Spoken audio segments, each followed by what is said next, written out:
کوئی خاتون ضعیف خاتون ان کے ساتھ ان کی کیئر ٹیکر جو تھیں وہ کرسچن تھی، ان کا انتقال ہوا تو اور لوگوں کے ساتھ انہوں نے بھی نہلانے میں ان کا ساتھ دیا، تو کیا غیر مسلم نہلانے کے عمل میں شریک ہو سکتے ہیں؟ ایک خاتون ضعیف تھیں، ان کی کیئر ٹیکر ایک کرسچن خاتون تھیں. جب ان کا انتقال ہوا، خاتون مسلمان تھیں، تو ان کے غسل میں وہ کرسچن کیئر ٹیکر خاتون بھی شامل ہو گئیں. تو کیا ان کا غسل ٹھیک ہوا؟ میرے لیے بات سمجھنی مشکل ہے کہ یہ سوال پیدا کیوں ہوا ہے. یہ سوال پیدا ہوا ہے مسلمانوں کی اس خاص ذہنیت کی وجہ سے کہ جس میں وہ غیر مسلموں کو کمتر بھی سمجھتے ہیں اور نجس بھی سمجھتے ہیں، ناپاک سمجھتے ہیں. یہ ہمارا تکبر ہے. سوال یہ پیدا ہوتا ہے کہ کیا ہمارا دین اپنی بات کرنے میں ناکام رہا ہے، نامکمل رہا ہے کہ جو آپ سوال اس طرح کے کرتے ہیں؟ اللہ تعالیٰ نے اسی طرح کے سوالات سے روکا ہے کہ بھائی کیا دین کافی نہیں ہے؟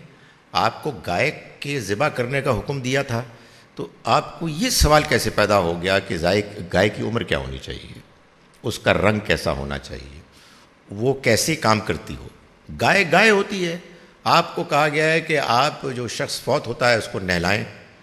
نہلانے کا مطلب نہلانا ہوتا ہے.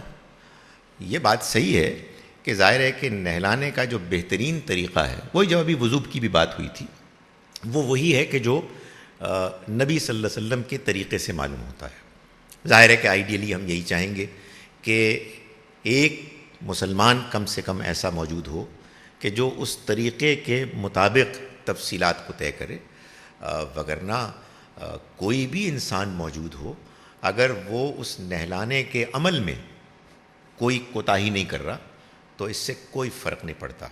یہ تو اگلا سوال آپ یہ کریں گے کہ اگر لوٹا کوئی عیسائی لے کے آئے اور اس سے پانی اونڈیلے تو وضو ہو جائے گا.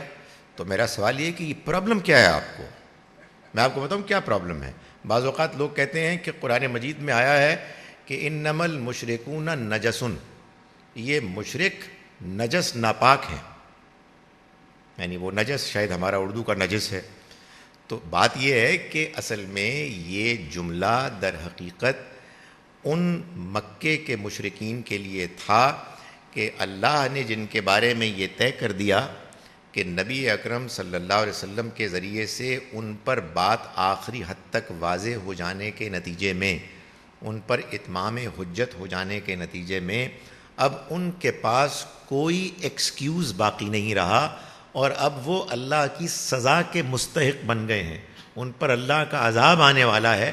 چنانچہ اب یہ لوگ ناپاک ہیں، یہ اس شہر میں اس گھر کے قریب بھی نہیں آئیں گے، اور پھر ان پر اللہ کا عذاب نازل ہو گیا.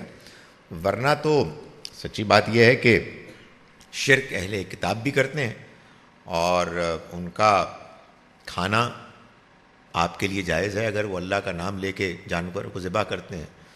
شرک ہمارے مسلمان بہن بھائی بھی کرتے ہیں، لیکن وہ تو ناپاک نہیں ہوتے. نہیں، ہر انسان پاک ہے، ہر انسان ایک اچھی فطرت لے کر آیا ہے. ہمیں اس کا احترام کرنا ہے، ہمیں اس کی عزت کرنی ہے، اور اگر ہم اس کو بحیثیت انسان اپنے سے گھٹیا اور کمتر سمجھیں گے تو اس کا شدید خدشہ ہے کہ ہم خدا کی عدالت میں کٹہرے میں کھڑے ہوں گے ایک متکبر انسان کی حیثیت سے، جس الزام سے ہمیں ہر حال میں بچنے کی کوشش کرنی ہے.